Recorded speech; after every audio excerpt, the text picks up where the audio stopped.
Good evening, wherever you're at, uh, whatever part of the world you're in, it applies, huh? Welcome to the George Mason Show. We got a great show for you tonight. Very interesting guest, full of culture and the whole nine. You're gonna love it, baby. It's all good, you know. But anyway, man, I see him breaking it down, doing the math and the science. All right, putting it all together. My man said you're gonna shine dog regardless. That's the name of the joint. It's all good. I like to intro myself into that, play that in there because this is live. We had this tune, what, 30 something years ago, was it? You know, and it's still relevant to this day. Got Danny Simmons on tonight. That's right.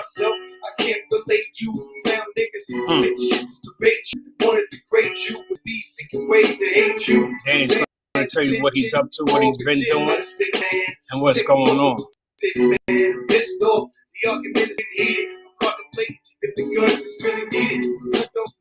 I'm about to let loose the cannons and I'ma have to blow. I've been up north ready, and the shit wasn't necessary. It's a beat that you have to bury. The game and the rolling the dice, and the motherfuckers flow. Know it in the legally. What's going on? Who in the world wanna walk with my bummy? So I get my ones up, get my hands up. Okay, I'm a I'ma come up and get on there'll be no more prison for me. Come on, I'm gonna shine, dog. That's my man, yeah.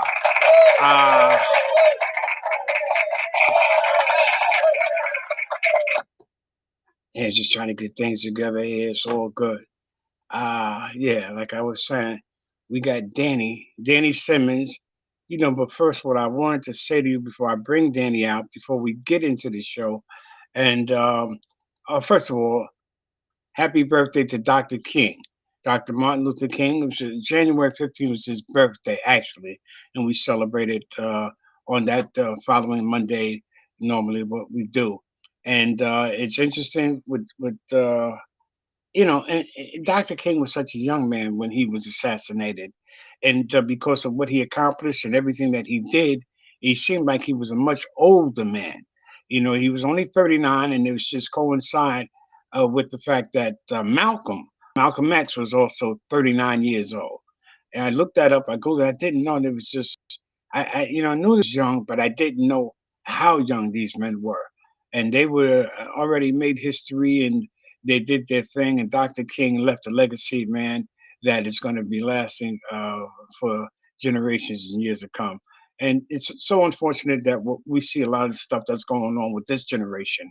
They just don't seem to be able to really have it together, to get it together. And I don't know. Hopefully, with them, that they can pull together and make a difference, man. But I don't know. Uh, it's a hell of a thing. But I seen as well with Malcolm was, as I said, was 39, and I had Medgar Evers was 37, and it's just the young revolutionaries at the time that were just taken from us. And I'm intrigued by cultures. I love cultures. And I have on my show tonight an abstract expressionist painter, Danny Simmons. All right, Danny is, I don't know, for some of you who might not know, right? He's the older brother of hip hop mongrel Russell Simmons, as well as Joe, Reverend Run of Run DMC fame. Danny's the older brother, and Danny's his art is showing. He's in galleries all throughout the world. The Schomburg, uh, Chase Manhattan Bank, and Germany, all throughout the world, as I said, on an international plane. uh, Brooklyn Academy of Music, the Deutsche Bank of the United Nations. It's just he's very accomplished. He's also he with the written word, uh, poetry, the deaf comedy poetry. He won a Tony.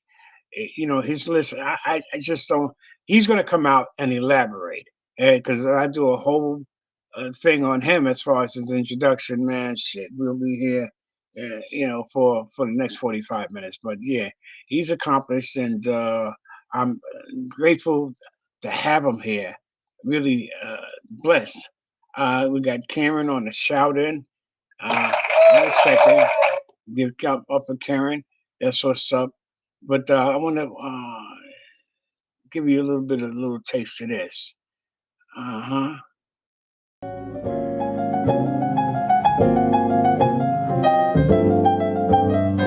We're collaborating around my book of poetry called the Brown Beatnik Tomes. So I guess that's the name of the collaboration, I guess. It came about, we had a mutual friend who thought that we should get together and talk about the nonprofit that he was beginning and my book, his book, and doing something together. So we had dinner at Ron's house, which is like a perfect setting because he's full of art and full of spirit. And good food. And really good food. All right. And we sat down and we talked and we decided that we wanted to work together. First thing I had to do was see the words. You know, when you think of musicians playing with poets, most people just think musicians just play. You know, for me, it's important to understand the speed of the words. It's important to understand what words the poet emphasizes, where he makes the commas, where he makes the pauses in the sentence length. And once I see that, and once he reads it for me, I can make my music fit his tone of voice. I don't think of poetry as poetry per se. For me, it's lyrics to a song. And my job is to find the right melody at that moment that makes those lyrics be even more valuable to the listener, as well as to both of us. The toxic Negro crawl injured sputtered fumes. And for me, it presents another platform. Not only am I dealing with the context of the lyrics, but this image that's kind of married to these words that gives me another palette with which I can find hopefully an additional melody, or an additional tempo, or additional volume, with which I can make these paintings have another life in connection with the words that belong to this picture and the sounds I can make from the bass that make them go like this. That's my aim.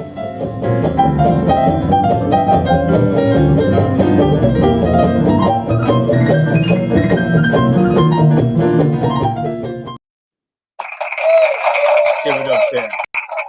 I ain't afraid to let's welcome Danny Simmons, huh?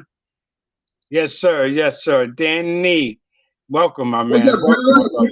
Everything is good, man. Good to see you. I like that piece there. As Ron Carter.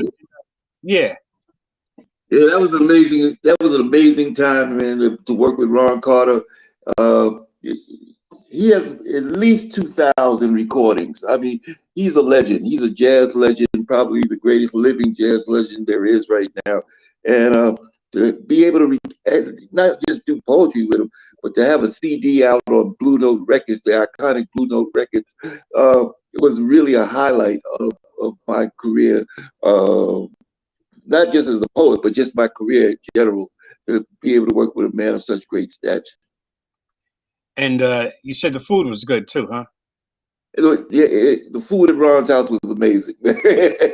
Yeah, Ron's really down to earth kind of guy, man. I was really intrigued by how natural we got along together. And we traveled the country, different museums, different concert halls, and did our thing. As recent as last year, when I was a artist in residence at the Jamaica Center for the Arts, where I grew up in Jamaica, Queens, Ron and I did a concert out there in Jamaica, Queens. So, you know, we come together and do stuff every once in a while still. Okay. Were you guys at the Learning Center where you had your showings there?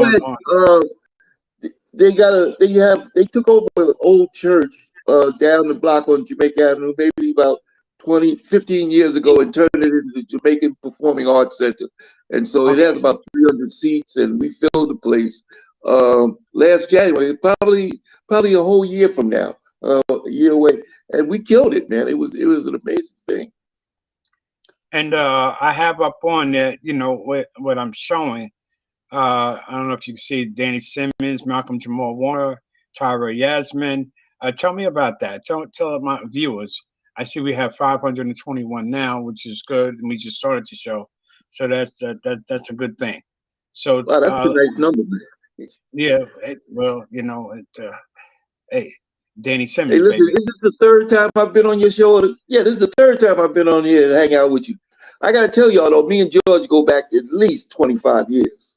at We go least, back at least 25 years when I first met George. So, this is like hooking up with an old friend. This is hooking up with an old friend. So, yeah, for sure. that's dope.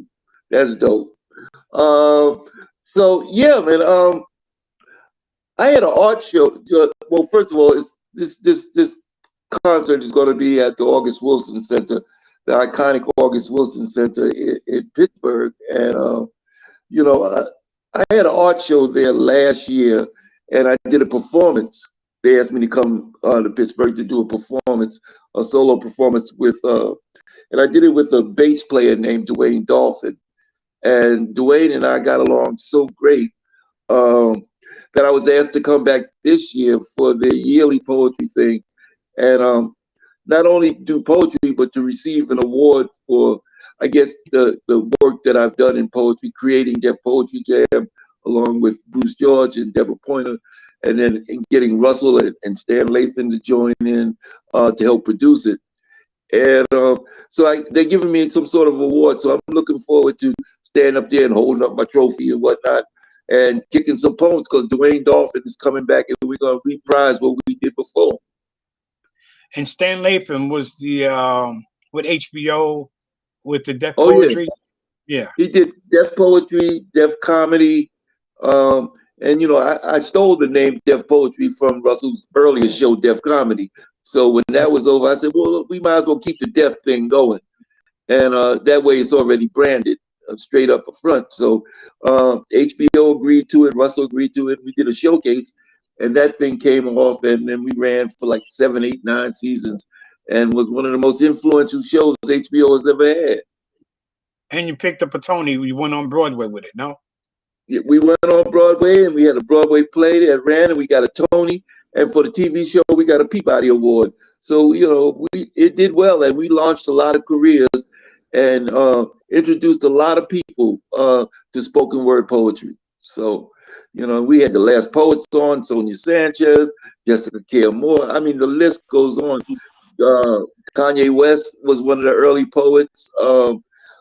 Jamie Foxx came up there, did poetry. So many people came and supported us that it was crazy, Mm, that's what's up. So a reprisal of that. You guys. I've been talking with one of the Broadway performers and TV show performers about doing a reprisal of the 20th anniversary of Def Poetry on Broadway. And so Black Ice and I have been talking about that, and we've been thinking about trying to pull that together with the original cast and doing something with that and touring that around the country. It hasn't come quite together yet, but this is something that's in the mix that we are definitely talking about. You see, RAP, Rhythm and Poetry, Karen points out. She's an avid viewer, and she's also in the business as well, Danny. Mm-hmm. And yeah, and so she's up on, but she's in Wisconsin, huh? Yeah. Listen, we took a Def Poetry reunion to the University of Wisconsin at Madison. So we did that down there too. So we've been all over the place with this thing. Yeah, no doubt. But yeah, looking forward to that, man. Also, this show. Uh, when is the show? Is it Friday It's or? Friday, man. It's Oh, it Friday is the Friday. 20th. It's coming Okay. right up, man. And I got them here. I see that they have the address, and that's where it's at. You can go online with it.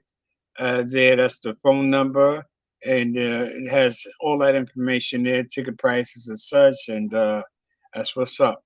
Also, um, with Rush Productions, with your what is it, philanthropic? Am I Well, saying that right? yeah, it's a nonprofit organization that that I started 28 years ago. You know, Rush Philanthropic Arts Foundation. We basically have been giving art shows for the last 28 years Mm-hmm. to emerging artists, and also we've been doing free children's programs.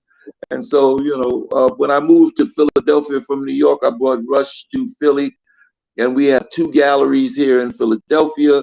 Um, we just had a show with Ainsley Burroughs. We got a bunch of shows coming up. The kids program starts up again in a week. So I mean, and this is the first time since the pandemic that we are coming back in the gallery. We've been doing the kids program through Zoom online all during the pandemic, so to make sure the kids still got art instruction. But this is the first time we're coming back to in the gallery so we can have in gallery classes. And an old friend of mine and a great artist, Raphael Tiberino, is going to be the teacher. And he helped me start the program in Philadelphia. So Raph is coming back, and the kids are going to be in the gallery, and Life is coming in there on Saturday mornings, man. It's going to be great to see kids in there doing their thing. Karen points out, she's saying that Malcolm Jamal was on Roxanne Shante Rock the Bells yesterday.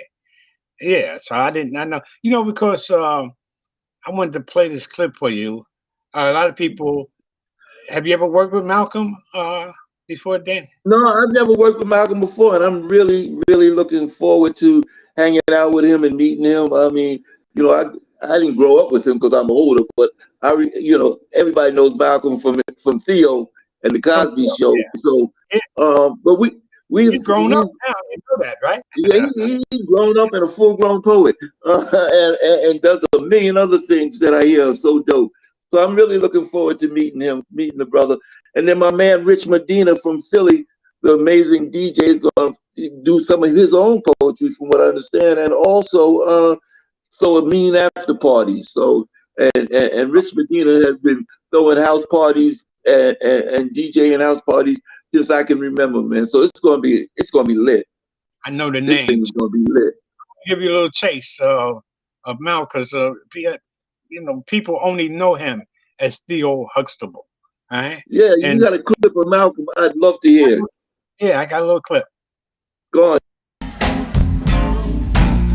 Well, this piece right here, we dedicate to hip hop. We dedicate this to Tupac. Dedicate this to Biggie Smalls. Dedicate this to all the MCs and all the listeners who make hip hop what it is today. And we call this piece Project Image.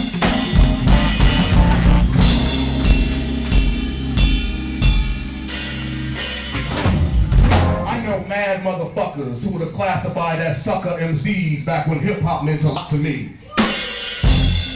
We got niggas on TV dancing, shaking their asses, encouraging young kids to stay in class when they never did. We got rappers bragging about how they done did a bid. Most of the times it was all on their minds, and they just trying to put their fantasies down and make it rhyme. And you and I, we put money in these minds' pockets cause no beat sounds good, or yo, they keep it real in the hood. When really, these verbs asses live in the suburbs like Chino and Calabasas. But when they do make their way back around the way where they used to stay, notice how they come back posse deep, cause they know they catch a beat down and get ejected off their throne. Because the lives they lie about, some niggas really own. So, Oh, well, huh? All That's right, Theo. man. Yeah. All right. That sounded pretty dope. That sounded pretty dope. I got to take a moment to shout out my wife. Tomorrow's our first wedding anniversary. My wife, Kia. So I had to throw that in there. No doubt. Yeah. Or you'll be on the couch tonight. You'll be having some nice your Yeah. artwork. That'd be cold blooded, man. You have to sleep on the couch with your own artwork on the Yeah, pillow. no. She don't know I was going to do that, but I got to put it in there, man, because we're You so got happy and it's our first anniversary. So I got to let uh, the world know how happy I am about this situation here. no doubt, no doubt. I give you that. Big so that's just the first one, right? Yeah, yeah. Yeah, that's What's what's the up. first one? What do you say? The first one was anniversary? Yes, and many, Yeah, many more. no doubt. Yeah, that's definitely what's up because I know you was telling me the last time that going out what was that what it cost you $5,000 to travel to go see your Russell see your brother over Oh and then man, Valley. trips to Where's that? Bali, trips to Yeah, Bali are so expensive, man. It's crazy. But yeah, last time Russell paid for it. This time I got to pay for it, so it's a little slower for me getting there. no doubt, But no. Russell's opened a hotel in Bali, and right now there's some celebrities coming and staying for a month and doing yoga with them because the hotel is really a wellness center. You got cryo machines and all of that stuff in there, and so it's the whole wellness regimen. You know, Russell's into yoga, so every morning people do yoga with Russell, and they live stream it, I think. And so he's very happy doing what he's doing over there in his yoga life. And so, I'm looking forward to going over there and hanging out with my brother before the year is out. Okay, that's what's up.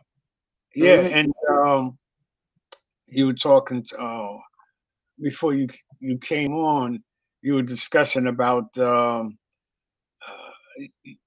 board members that you had four new board members with the Russians. Oh I said yeah, I did my little research. yeah. Russia, like I said, Russia's been around for a lot of years, and we have a number of board members, including Joey's kids, Angela, JoJo, and Vanessa are board members, and they help out publicizing the foundation, help us raise money. But and we got Stan Lathan on there. He's been a board member since I started this that many years ago. Reverend Run is still a board member.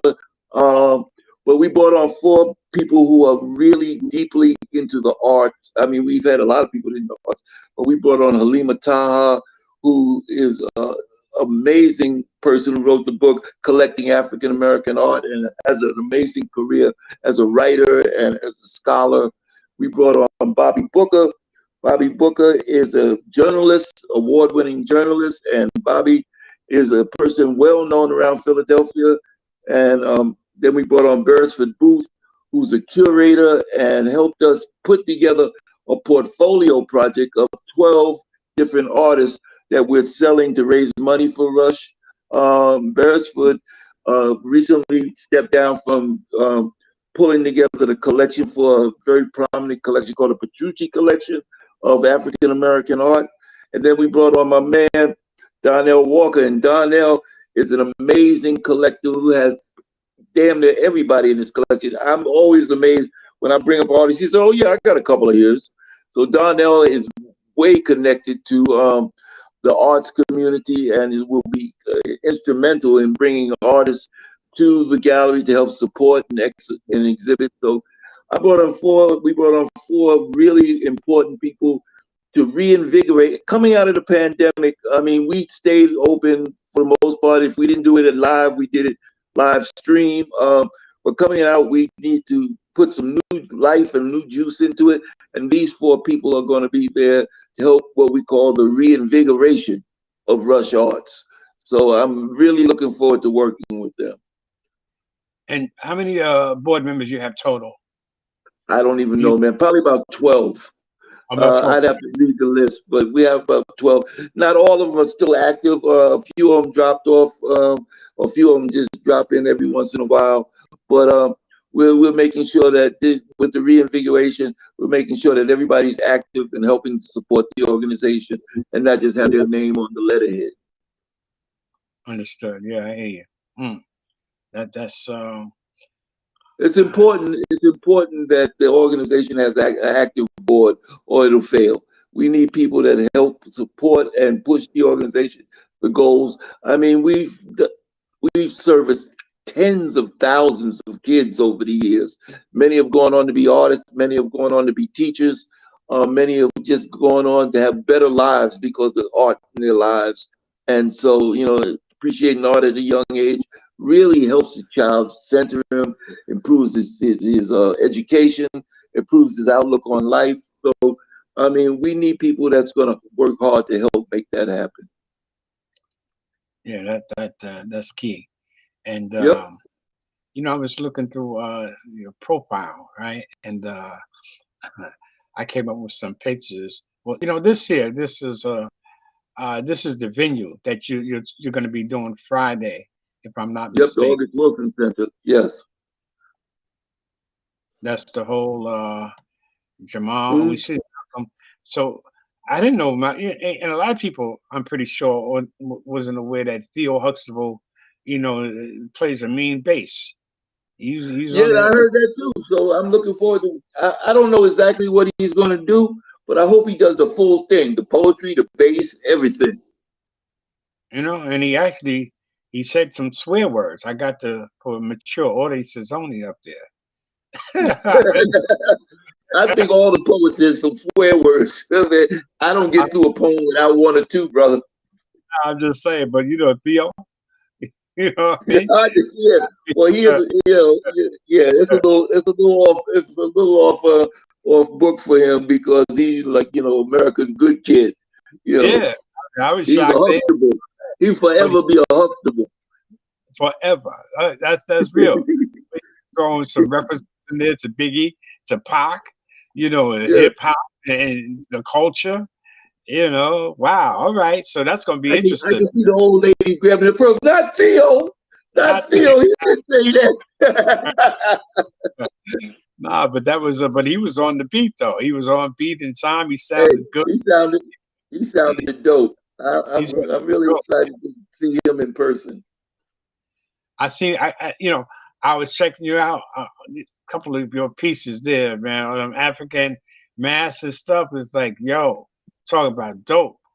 When I Yeah, played that with the with your collection, you got all of them in there, man. You man, I got know, the spirits. I got the spirits of the ancestors up in my crib, man. I ain't worried about nothing. You come in here, you in trouble. you know, did I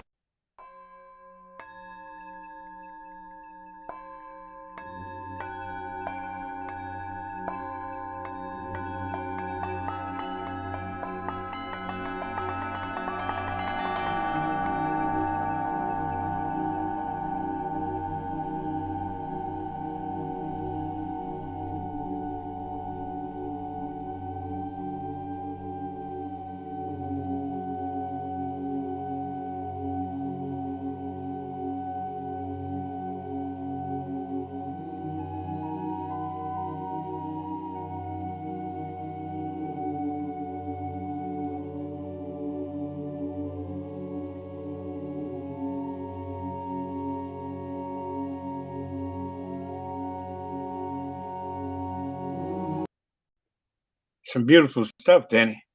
Yeah, that was from a show at a museum out in Queens. I don't even remember how many years ago, but there's a book that came along with it called House of the Spirit, and it's a great show. All those pieces I still have somewhere in my house, and I show them from time to time, along with my art. When I did the show in Jamaica, Queens last year, we had that set up, not the same way as that, but we showed with each painting, we had a piece of African art sitting next to it.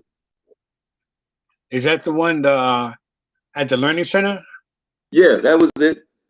Yeah. Jamaica Center for Arts and Learning. You had Yep. the progression. You had where you were in the past, and then Hmm. where you're at now. It was deep. Yeah, we had two different distinct shows there. One of historic work uh, from the beginning of my career, I say starting around 1992 to the present, and then work I did expressly, like 25 pieces I did expressly for the show over a year. That's what the residency was, to create these 25 pieces. So when the show opened, it was two galleries side by side, and you could walk from one to the other. It was really, really an impressive thing and a huge undertaking that took a year, man. But it was great. Mm. Yeah, and I got a picture of your brother uh, Joe, Reverend Run. That's him there, right? No, that's me, man. I was messing with you. You know, I knew that was you. That is me. Look, trying So to look like Joe. I mean, in that picture, we look so much alike. I mean, I saw that. I was like, oh, that's crazy. We look so much alike. Look yeah, just like Joey in that picture. Grim. It's the you know the way you have it broke the whole nine. But yeah, yeah, that's it, no doubt. I'll check this piece out too. Tell me about this one here. What's up with that? That's not mine. That That's ain't not. got nothing to do with me. No, I know the artist. The artist's name is Ingrid Bars. Okay. She's a Dutch artist. But Oh, I really? don't. That's not a part of my collection. Not you? No, Is that? that's mine. That's one of hers that I have in my home, and I've had it since she came. She had that piece sent from across the pond, and we exhibited it at Rush. And I wouldn't let it go back home. I just took it. I bought it from her, and so it's now resides with me. Yeah, that is unique, man. That is beautiful, That's a man. beautiful piece, Yeah, man. that I've caught had my it up on the wall for years, and never get tired of looking at that. eye. For my edification. How much would something like that? Uh, Man, I don't even know what her prices are now, but back in the days when we showed her, I think that piece was about 15,000. I think. I'll say, wow, okay, yeah. Mm. So a lot of people they don't. You're in Philly, right? Yep. And your show on this Fridays in Pittsburgh. Now it's all Pennsylvania, but how far are you away from? Uh, If we drove, man, it would take about 5 or 6 hours. But we flying in. Me and my wife are flying in, and getting there in the afternoon and hanging out, going to the after, do the show, go to the after party, and then we breaking out the next morning. So, but it's not right around the corner. It's like it's a bit away, man. It's a few hours away. so when you fly, because driving is 5 hours, so flying is what about 40 minutes, maybe? Yeah, about 40 minutes to an hour, something like that. It's a quick Like flight. that. Mm-hmm. It's a quick flight, so there was no. Yeah, I didn't want to drive. My wife didn't want to drive no 5 hours. So we just catch the plane going in, knock it out, hang out, enjoy. People, I mean, the people who run that place are really cool people. So and we actually, August Wilson Center and I and Rush did a show. Summer that just passed in Martha's Vineyard. So we had a showcase in Martha's Vineyard, and that turned out really well. We got a bunch of great reviews, and so people who run that place are big supporters of Rush, and I'm a big supporter of what they do in Pittsburgh. So it's really like family coming back together. And what do you have down the pipe? I know this is Friday, right? You don't want to like throw too much on on the table. Well, I just got over a big show in New York. I have a couple of small group shows coming up. I'm getting ready to start pulling. I've been writing my last. I have 5 books out of poetry. I'm working on another one, so that'll be my big project for the spring. I think I have enough poetry, but I have to go through 3 years of writing poetry and pick out the ones and figuring out what my next book is going to be about and submitting it to the publisher and picking out the artwork. So I'm about to start doing the artwork for the book that go with the poems. So I mean, I don't have any exhibitions set up as of yet, but I do have a lot of projects that I'm working on to move my career forward. So I'm not sure what is going to come up. I have, like I said, I have a couple of group shows that I've been asked for, and people are asking for paintings for the group shows. But I don't have a big solo show coming up this year. And I was just one point of my man Pancho. We got him, the Puerto Rican bad boy, on the check-in. What's up, Pancho?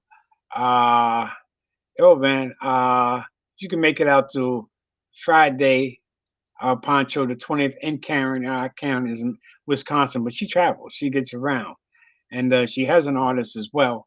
And he would be he's interesting because Sedan, the God of Sound, his name is Danny, and yeah, Sedan. He call him Sedan Dan. My man, Hmm? yeah, uh-huh.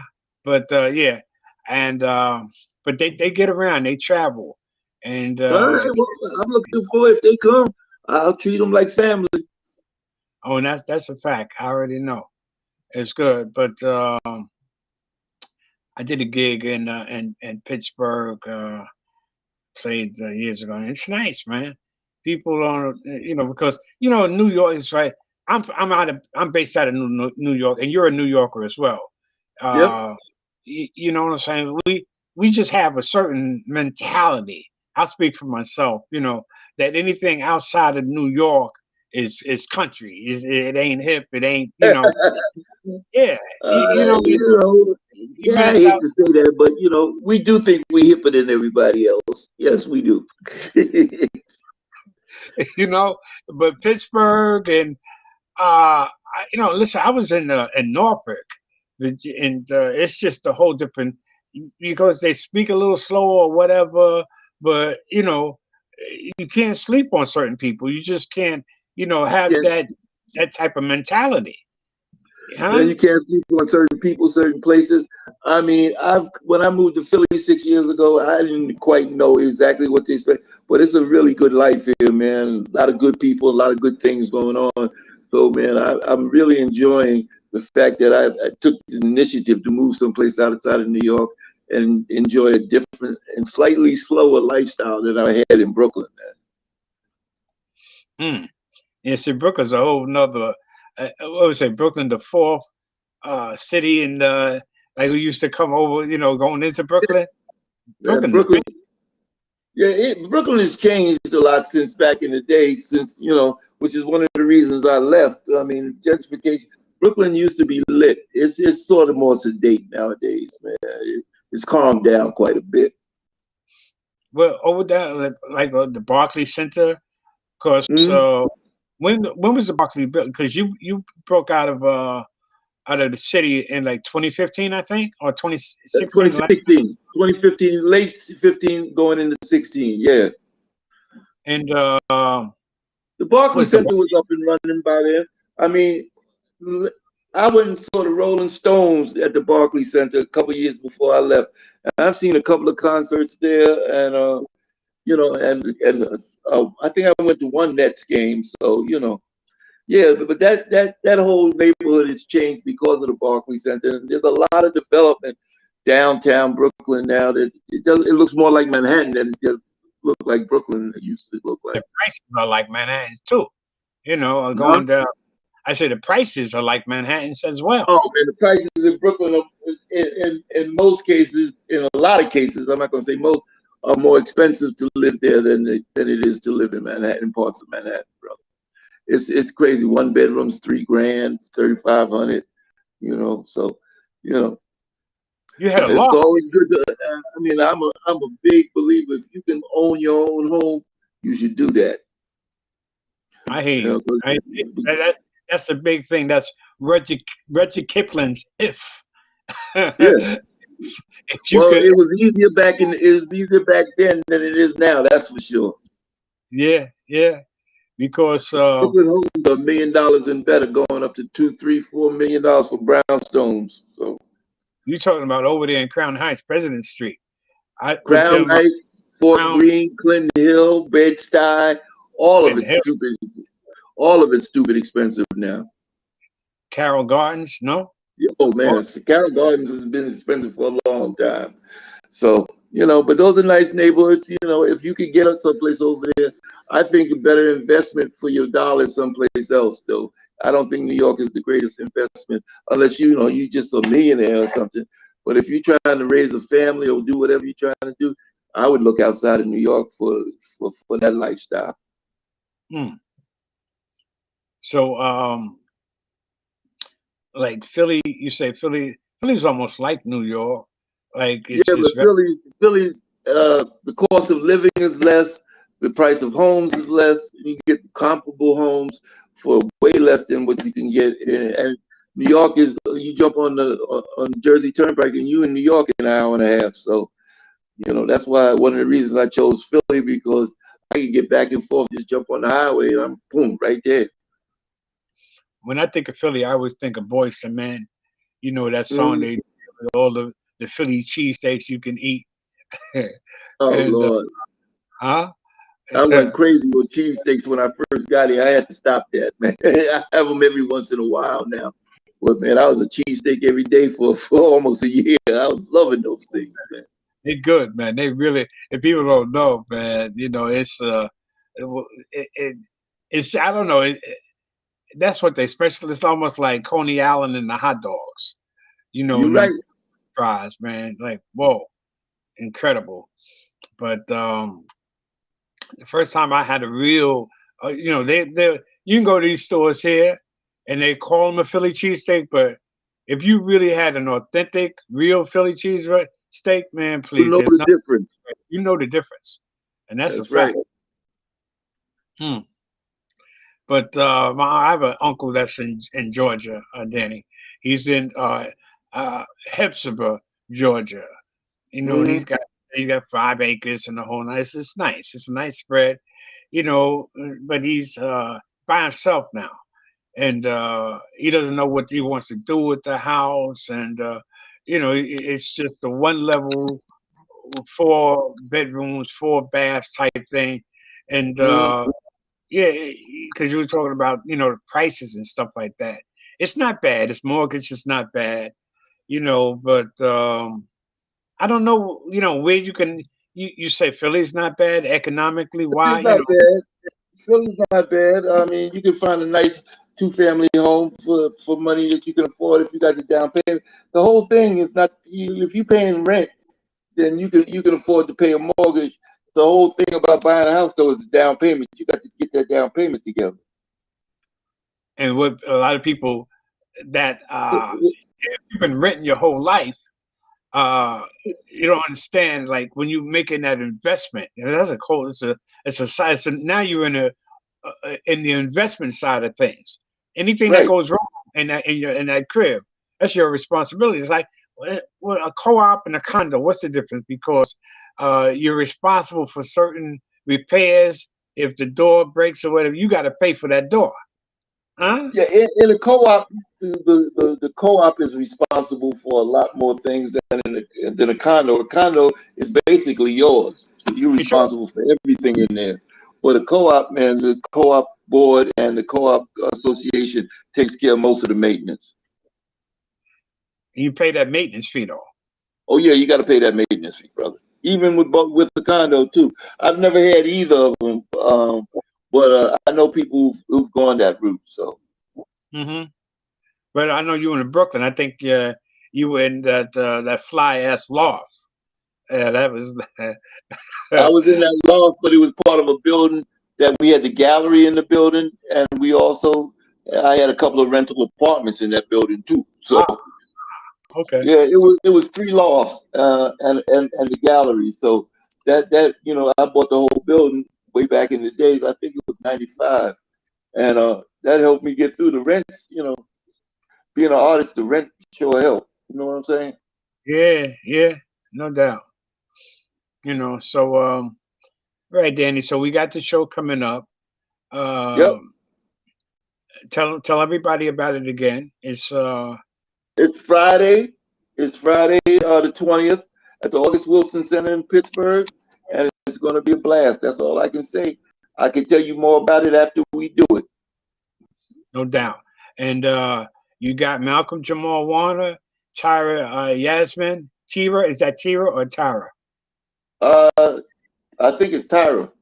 It's Tyra Yasmin, Talam, AC, and Rich Medina. Headline poetry, unplugged, shock value. Let me show the picture. And show the graphics of shock value, what we're working with there. And that is the poet Rich Medina. Tyree just said that. Barbara Tyree And just let's not forget my man Dwayne Dolphin playing the bass with me. that's okay. An artist, Iman Iman, Al Johnson, Nedria Cassins, curator, and host Orlando Watson. Yeah, those people that you said they are artists that we projecting their artwork as backdrops for the show. So I put that together for the show. So we have 5 different artists that are going to have their work projected behind us as we do our poetry. Interesting. Yep. And you got Malcolm. We know he's. You don't know what he's going to do. Is he going to be on I that have no act? idea. I'm supposed to find out more information where I'm at in the lineup and how much time I got. All that we getting all that tomorrow. So we're a day Okay, early for that. got you. I got you. But we wanted to come and bring you on, man, and I then appreciate you. shout it out, shout you out, what you've been doing, your history and whole nine. You don't have that arrogance of that New York mentality. You've been in Philly for a minute now, so you don't know like slowed your roll, you All right, know. man. But it's so I'm good. going, man. All right, brother. Thank you, I Danny. appreciate you bringing me on your show, baby. God bless, and thank you again. And have a good All right, and I'm gonna tell your man Al I just talked to you. I'm gonna give him a call tomorrow morning. oh, let him know. I let him know. Happy So you, anniversary and you all that. know that. All right, Danny. All right, thank you, man. Peace All out. right. Peace. Later. Danny Simmons, everybody. That's what's up. Uh yeah, he's got his show on Friday and support him. Big him up. He's let's get that address up there again. He's on address is gonna be it's August Wilson African American Cultural Center. That's 980 Liberty Avenue in Pittsburgh on Friday, June 20th. And there it is. Danny Simmons, Malcolm Jamal Warner, Tara Yasmin. That's the whole nine. And thank Danny for coming, blessing me, and bigging me up. Uh, and putting his stuff out there as well. And it's all good because what I was talking before I brought Danny out, I was talking about different uh, situations that was going on as far as with Dr. King's birthday, right? And didn't realize how young Dr. King was when he was assassinated. That's where I kind of left it off. That he was 39 years old. Malcolm was 39. Medgar Evers was 37 when he was assassinated. And it's just a hell of a thing, man. They took our young revolutionaries away, and it's just a shame. And looking at good interview. Thank you, Karen. I appreciate that. But it's a hell of a thing where uh, you know Dr. King always was usually saying about the racial injustice, and he fought for civil rights and it's and human rights. But he always put the civil rights in the forefront. And you had Reverend Ralph Abernathy, uh, even Calvin Butts, a little bit older. And these great men, were definitely fighting for the liberation of people, African Americans. Which is long overdue, and a lot of us are still. Where's our reparations? What's going on? What's up? You know, but I don't know. I'm into cultures, right? And cultures and traditions. It's a big difference. You know, cultures. Let me get the correct definition for what a culture is and what uh, a cult tradition is. A treasure of life, and culture is a way of living a life. A tradition is a part of a culture, whereas culture is a sum of traditions. Tradition is made, um, I'm on now, of past origins, whereas culture is a choice to change as per a sophisticated way to live by. We can adopt and change the culture by our choices, whereas tradition can't change that easily. Anyone can change and adopt culture according to their will, but tradition is just like our identity, which can't be changed. Since we grew up with tradition and its value of culture, it's just like a guide and guideline that is learned by humans in the process of socializing. Interesting. But sometimes you'll see a certain uh, group of people do what they do, and you might think it's weird. It's like this person, is sick because he's not going with the norms. Uh, for this culture, what we would say or deemed as normal or whatever. But you know, I've seen some weird stuff, man. I go on YouTube and I look at, I watched the pygmies in Africa, a pygmy tribes, very small people. I don't even know if they would be classified as midgets or whatever, but they're fascinating. I seen them build a bridge out of twigs over a river of crocodiles. I mean, just twigs, man. They had the way they had to hook this swinging over from one side of where they were at to formulate this whole um, structure. It was mind blowing, and they did it in a relatively short time. And they were up there. Nobody, none of them fell in that water. So crocodiles were looking like, yo, all right, y'all fuck up, y'all mess up, and it's lunchtime for us. But mm, excuse me for that. But yeah, so and that's cultures, and then I saw like make fun of like the Eskimo, not even so much make fun of them, with the blubber, like how much blubber can somebody, you know what? But if this is what you were raised on, if this is what you were brought up on, eating and stuff, I mean, can you imagine living in a cube of ice? Huh? And constructing that, having babies, we complain, we take so much for granted, as humans, but when you look at the animal kingdom, uh, yo, man, all right, what they have to survive and deal with on a daily basis, the animals, right? And not even dealing like with the culture of you say, well, shit, the igloos, they don't have to pay any cable. They don't have cable. Never mind paying a cable bill. Their whole way of life is completely, they're pygmies. They don't even know anything about TV. They don't know anything about the stress and the pressures of the world, what we have to go through. What we don't they don't have TikTok. They don't have that Twitter. You know, when did twerking start? When did we start, these women start, just bending over and then just shaking what your mama gave you, and it's just crazy. I go on not TikTok, what is that? Instagram. I call it the Instagram. I go on Instagram and it's just like, nobody dances. What happened to the WAP? See, the WAP, I could do that. I think I could WAP it out. But that twerking, men, I seen a couple of dudes, man, was twerking. Like, come on, man. Stop it. Stop.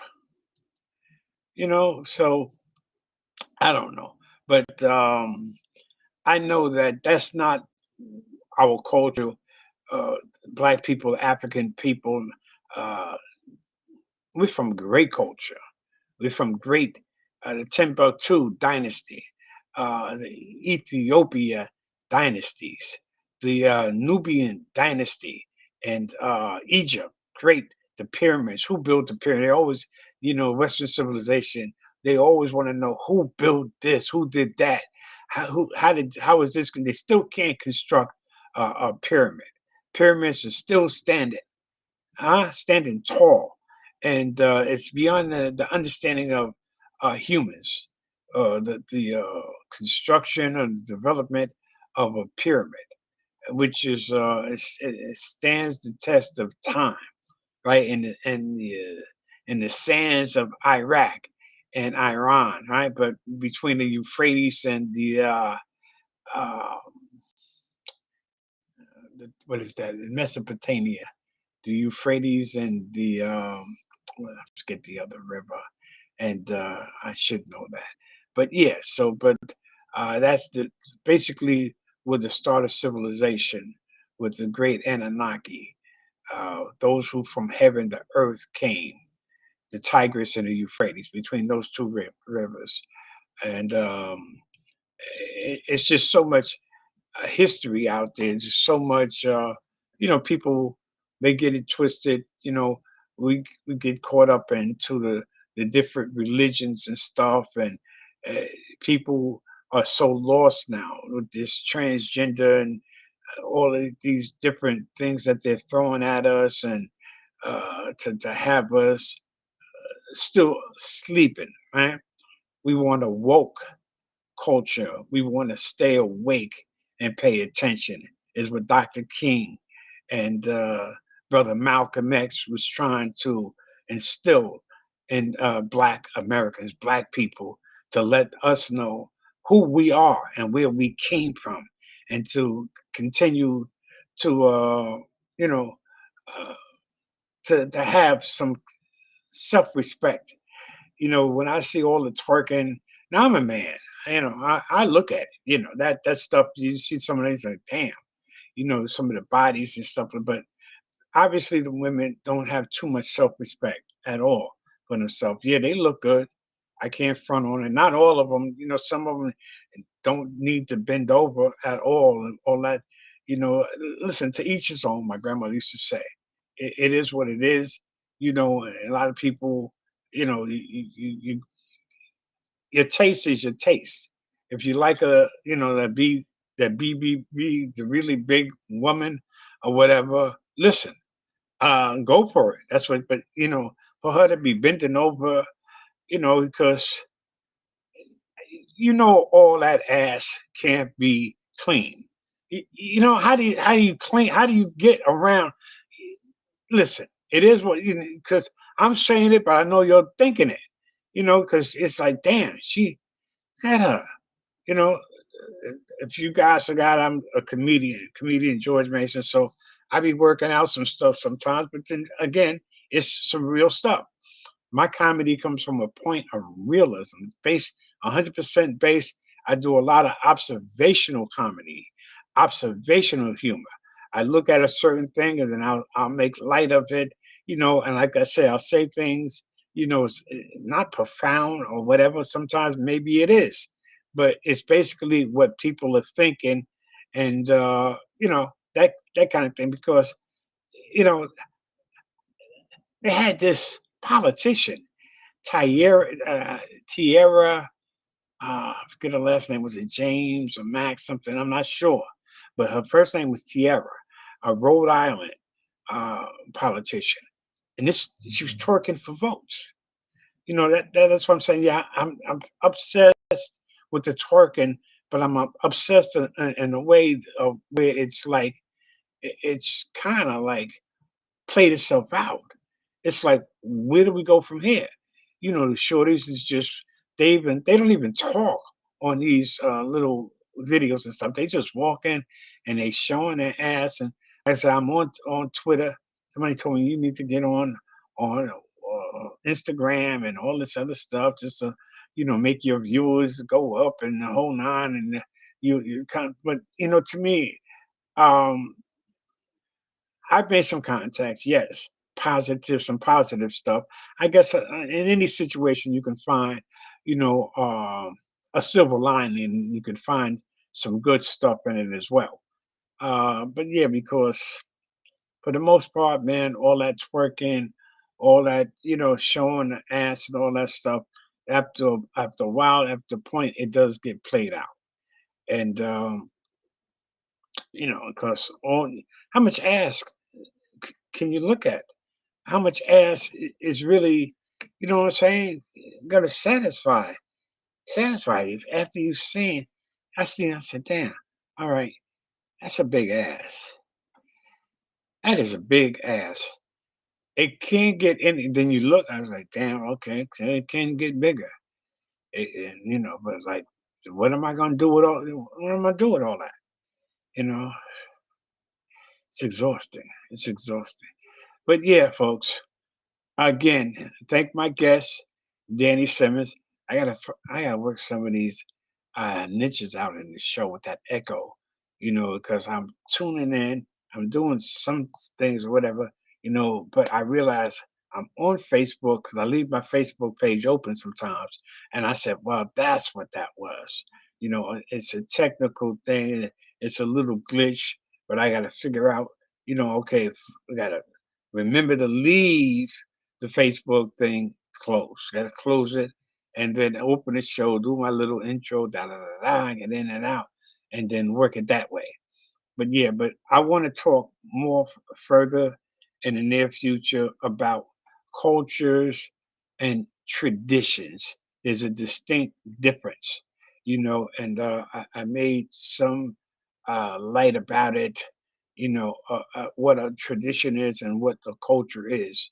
And it's very interesting. I like to talk about that, further. And I have next on the 25th, which is Wednesday. My show usually comes on Wednesdays at 8 o'clock. And so just to stay tuned with that, I'll be making, posting up when forecasting who's going to be in the next show, when the next show is. But normally, I like to keep it steady on Wednesday nights, 8 Eastern Standard Time. And I have Chucky Chuck and Kevin Parker next week's show. And Kevin Parker is known throughout Queens with the Parker brothers, and Chucky Chuck turned me on to him. So I'm gonna have them both. I'm just gonna have Kevin himself by himself one time. But then I said, you know what? Let me bring Chucky on and do the intro that way so they can feed off and play off of each other and talk about, what's what back in the day, old school hip hop, and about, it's not too early to discuss the platforms. Uh, what is that, Springfield Day?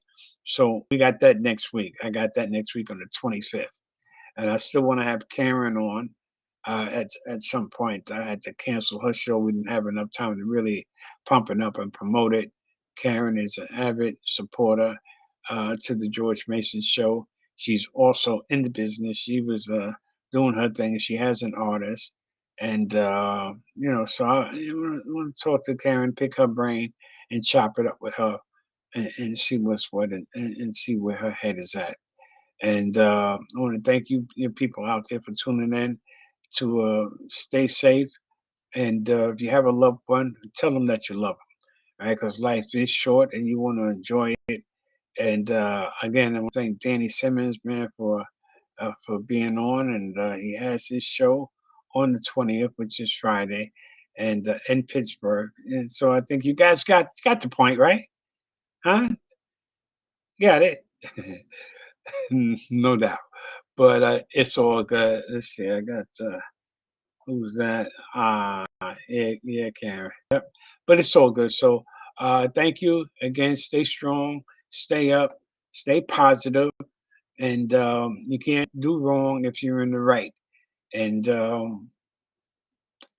persistence overcomes resistance all the time, man. So keep it on the peace side, on the positive side, and peace. God bless. Thank you.